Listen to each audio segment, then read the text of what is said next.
I call the Chancellor of the Exchequer to move the motion formally. Formally.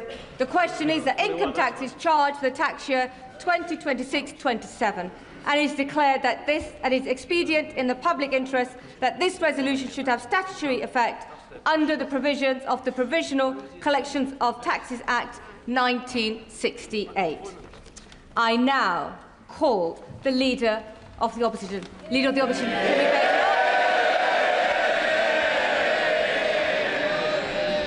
Thank you, Madam Deputy Speaker. And may I congratulate the Right Honourable Lady on delivering her second budget. I hope she enjoyed it, because it really should be her last. What a total humiliation. A total humiliation. Last... Can colleagues who are exiting the chamber do so swiftly so we can focus on the Leader of the Opposition? Swiftly exit, quietly. Right. Leader of the Opposition. It's a total humiliation, Madam Deputy Speaker. Last year, she put up taxes by £40 billion, the biggest tax rate in British history. She promised that she wouldn't be back for more. She swore it was a one-off. She told everyone that from now on, it would be stability and she would pay for everything with growth. Today, she has broken every single one of those promises. If she had any decency, she would resign. At the last budget, she said she was proud to be the country's first ever female Chancellor. After this budget, she will go down as the country's worst ever Chancellor.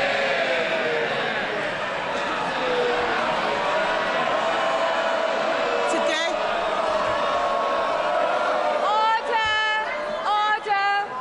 Order! And the Chief Whip in particular knows that we don't allow clapping in the chamber. Leader of the Opposition.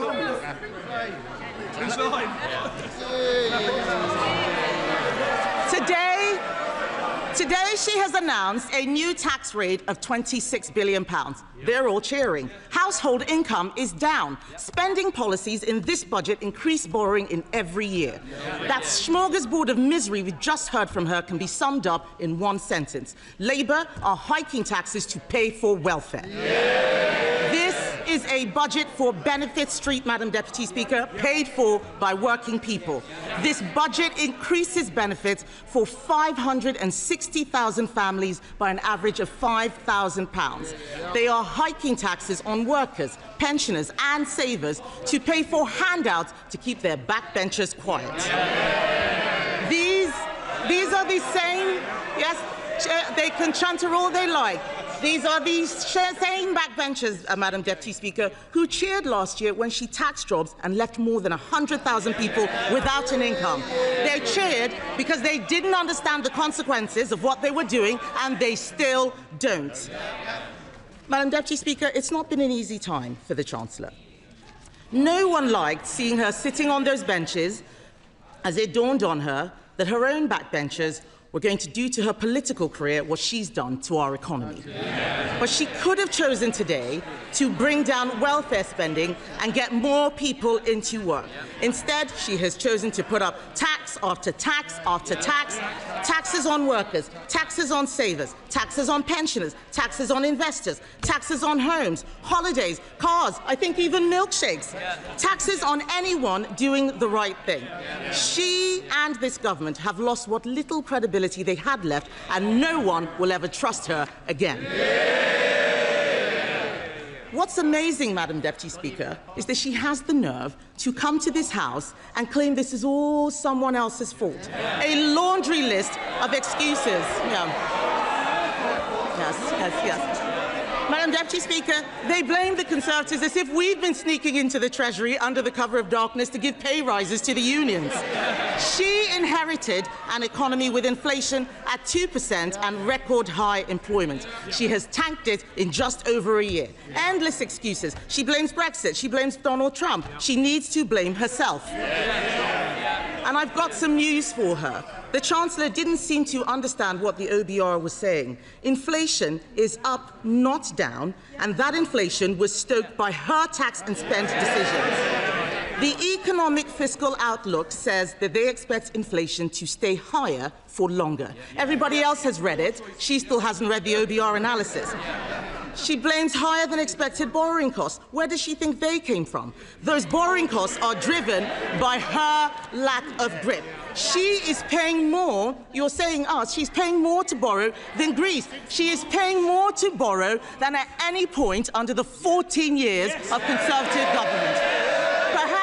Perhaps if Labour MPs read a book sometimes, they would know something. That includes an energy crisis, Madam Deputy Speaker. Under us, we had an energy crisis sparked by a war in Ukraine and a global pandemic. What is her excuse? What is her excuse? She is taking the public for fools, but they are under no illusions whose fault this is. The fact is, the bad choices she is making today, choices to break promises, choices to put up taxes, choices to spend more of other people's money, are because of the bad choices she made at the last disastrous budget. If you want growth, you need to start with knowing what kind of country you want to be and make a plan to get there.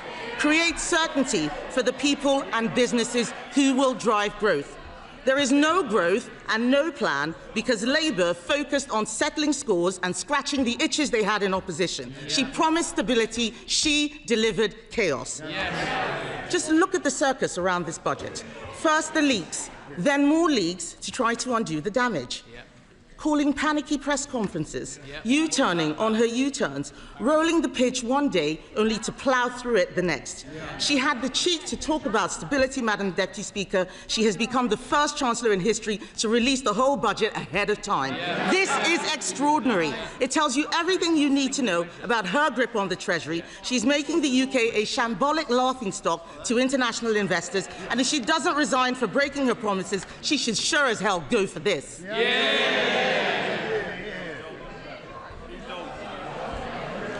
But, Madam Deputy Speaker, what have we got for all this chaos and disorder? There are 1 million more people claiming universal credit than there were at the time of the last budget. Government spending, up. Welfare spending, up. Universal credit claimants, up. Unemployment, up. Debt interest, up. Inflation, up. And what about the things that you want to go up? What about the things you want to go up? Growth, down. Investment, down. Business confidence, down. The credibility of the Chancellor, and not just down, through the floor. These figures are shocking. Does she really think that anyone will be confused by the sleight of her hand that she had in her speech? Her speech today was an exercise in self-delusion. Today, she had an opportunity to apologize and show some humility. Instead, we've been fed puff pieces in the Times and the FT showing a woman wallowing in self-pity, whining about mansplaining and misogyny. Madam Deputy Speaker, let me explain to the Chancellor. Woman... Order. Colleagues need to simmer down, most definitely, and just breathe a little and allow the legal opposition to be heard. Legal opposition. All we've had is wallowing in self-pity and whining about misogyny and mansplaining. So, Madam Deputy Speaker, let me explain to the Chancellor, woman to woman. People out there aren't complaining because she's female. They're complaining because she is utterly incompetent.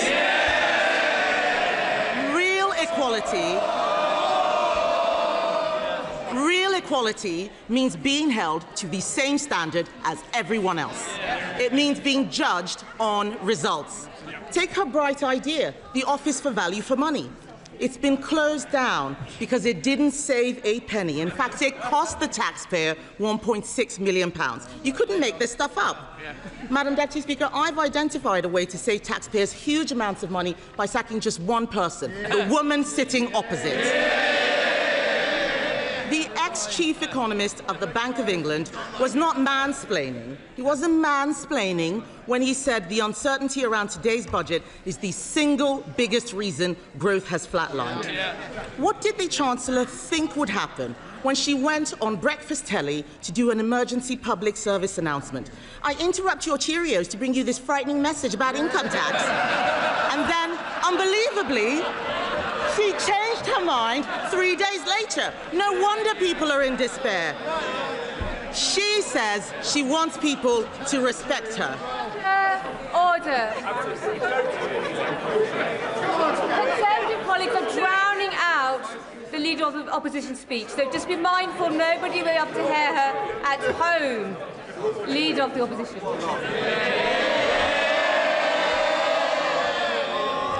Madam Deputy Speaker, she says she wants people to respect her. Respect is earned. She apparently told Labour MPs this week, I'll show the media, I'll show the Tories, I will not let them beat me. Show us what? Making stuff up at the dispatch box, incompetence, chaos, and the highest tax burden in history. She said to them, Madam Deputy Speaker, I'll be there on Wednesday, I'll be there next year, and I'll be back the year after that. God help us. She is spineless, shameless, and completely aimless. Talk to any business. Talk to someone looking for a job. Unemployment is up every single month since Labour have been in office. They don't want to hear it, but it's true. They're shouting and complaining they cannot create jobs. It is the worst year for graduate recruitment on record. Are they proud of this? Companies like Merck and Ineos slashing investment plans. Order. If you're on the front bench, I can obviously see you, Mr. Kyle. And there's no need for you to be chuntering this loud. They can see and hear you as well. Leader of the Opposition. Thank you, Madam Deputy Speaker. They don't want to hear the truth, but I'm speaking for all of those people out there who are sick of this government. Companies like Merck and Ineos are slashing investment plans. The construction sector has shrunk. How is that house building target going, by the way? I'll tell you, Madam Deputy Speaker, they are miles behind and won't even come close to what we achieved. Business confidence is at record lows. No wonder today future growth has been revised down in every year of the scorecard. The papers are reporting that 1 in 8 business leaders is planning to leave Britain. Even one of Labour's biggest ever donors, Lakshmi Mittal, has fled the country. Fled. With the passport. What we have in front of us is a budget littered with broken promises. She stood on a manifesto which promised better returns for UK savers. Today, she's putting up taxes on savings, on salary sacrifice even. She promised to give pensioners the security and retirement they deserve. Today, she slapped higher taxes on people saving for their pension. She promised to make Britain the best place in the world to invest and do business. Today, she has raised the dividend tax rates. She and the Prime Minister had already broken their promise to freeze council tax, but today she's decided to go even further, introducing a new property tax clobbering family homes that will only raise small amounts. This is Labour's Britain. This is Labour's Britain. People who work hard, Madam Deputy Speaker, people who work hard and save hard to buy their homes get taxed more, while those who don't work, who in some cases refuse to work, get their accommodation paid for by taxpayers. And then to top it all off, because taxing your home, your car, your savings and your pension wasn't enough, she has, by her own admission, broken her manifesto promise on income tax. Because in the last budget, she said, and I quote, I am keeping every single promise on tax that I made in our manifesto, so there will be no extension of the freeze in income tax thresholds. She said in that budget that extending the threshold freeze would hurt working people and take money out of their payslips. But today, she has done exactly that. Why should anyone believe anything she's promised in this budget? And so where is the money going? Small changes to rail fares and prescriptions, these are distractions while she steals your wallet. The real story here, Madam Deputy Speaker, the real story is that Labour have lost control of welfare spending.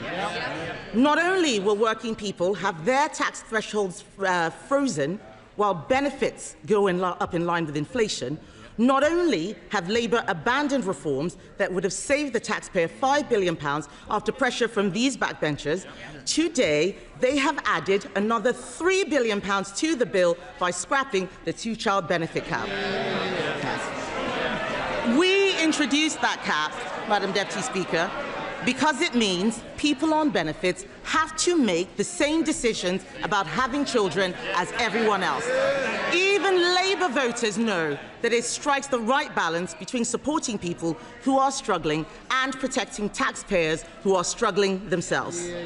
Just this summer, the Chancellor admitted that lifting the two-child benefit cap was not affordable. But that was before the Prime Minister accidentally fired the starting gun on the race to replace him. So now he and the Chancellor are buying the votes of their own MPs with taxpayers' money. If she wants to reduce child poverty, she should stop taxing their parents and stop destroying their jobs. She congratulated herself on a new tax on landlords. Let me tell her this. Hiking tax on landlords will only push up rents. It will push landlords out of the market. The people who will suffer are the tenants. And then she talks about taxes on electric vehicles. These changes will hit rural drivers the hardest, but we know that Labour don't care about rural people. All this budget delivers is higher taxes and out-of-control spending. Nobody voted for this. The Chancellor must take responsibility. She chose to impose the jobs tax, driving unemployment higher month after month. She chose to abandon welfare reform, meaning the benefits bill is spiralling. She chose to spend more and more money she didn't have, leaving taxpayers to foot the bill. She is out of money, out of ideas, out of her depth, and she has run out of road. The country simply cannot afford a Chancellor who can't keep her own promises. Her position is untenable, and she knows it. She's talking to the Chancellor. Is he mansplaining to you, by the way? Is he mansplaining? Do you want some help? Would you like some help? What the Prime Minister should do is grow a backbone and sack her. But he won't, because he knows if she goes down, he goes down with her. So we're stuck with them both, Laurel and foolhardy.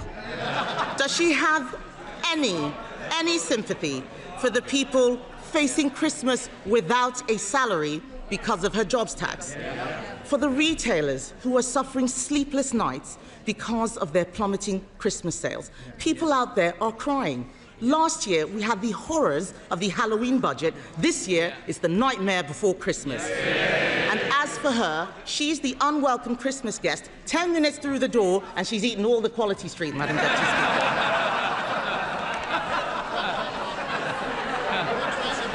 But let me tell the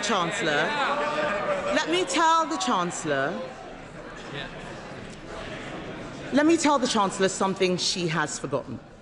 Behind every line in today's Red Book is a family, a home, a lifetime of work and sacrifice. People are frightened, and they have every reason to be. The Chancellor has spent the last year terrifying them. Every decision that she and the Prime Minister make puts more pressure on the people who keep this country going. If Labour are the party of working people, why is it that every day under them, thousands more people are signing off work and onto benefits? It's Conservatives who are the party of work. The Labour Party should be renamed the Welfare Party. And they are making a mistake. The British public don't want higher welfare spending. They want people in work providing for themselves. They want to live in a country where hard work pays, where what you put in reflects what you get out. And we agree with them. There is an alternative. We Conservatives have set it out. This budget could have saved £47 billion, including £23 billion from welfare. She could have applied our golden economic rule, allocating half of those savings to cutting the deficit and using the rest to cut taxes.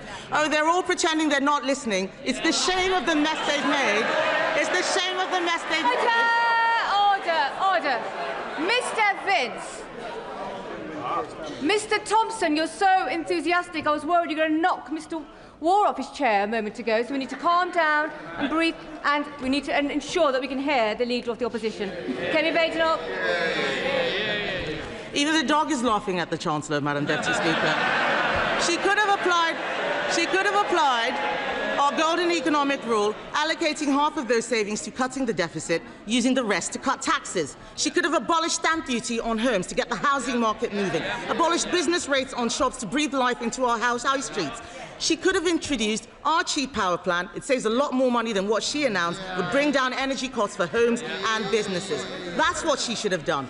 She should be on the side of people who get up and go to work, people who take a risk to start a company, people working all hours to keep their business afloat. She should be on the side of the farmer, trying to hand something over to the next generation. The investor, deciding whether to spend their money in the UK or elsewhere. She should be on the side of the young person, looking for their first job. The saver, doing the right thing and putting money away for a rainy day. The pensioner, trying to enjoy a decent retirement. This country works when you make the country work for them. Only the Conservatives are on their side, Madam Deputy Speaker, and our plan for them is simple. Bring down energy costs, cut spending, cut tax, back business, and get Britain working again.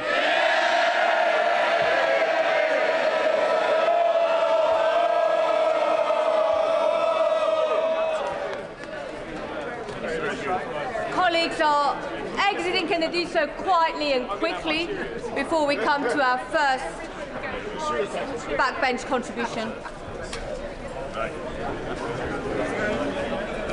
Quietly and quickly. Other colleagues who are trying to catch my eye should return to their seats. I have noticed them bobbing. And we come